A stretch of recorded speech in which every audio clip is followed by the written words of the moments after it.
नमस्कार, good evening. आपण आता आज 24 जुलै संध्याकाळचे 4:30 वाजलेले आहेत आणि आपण राधानगरी धरणाच्या स्वयंचलित दरवाजाजवळ आहोत। गेल्या 1-1.5-2 तासामध्ये बरेचसे कोल्हापूरमधून कॉल येत आहेत की राधानगरी धरणाचे दरवाजे उघडले का। बरेचसे व्हायरल व्हिडिओ होत आहेत की 1 दरवाजा उघडला, 2 दरवाजे उघडले।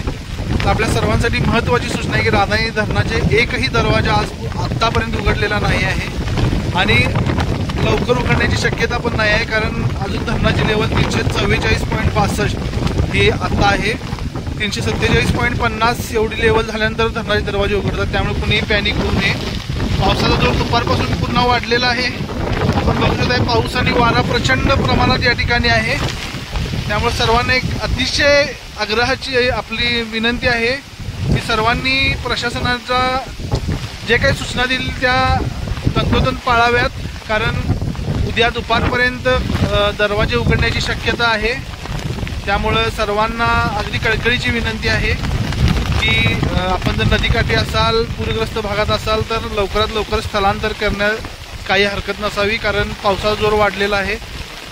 पुन्हा एकदा राधानगरीमध्ये दुपारपासून पावसाचा जोर वाढलेला आहे, वारं दिवसभर आहेच। त्यामुळे हा व्हिडिओ पूरग्रस्त भागातील सर्व लोकांपर्यंत पोचवा आणि लवकरात लवकर सुरक्षित स्थळी आपण आपलं स्थलांतर करावं असं मला वाटतं। धन्यवाद।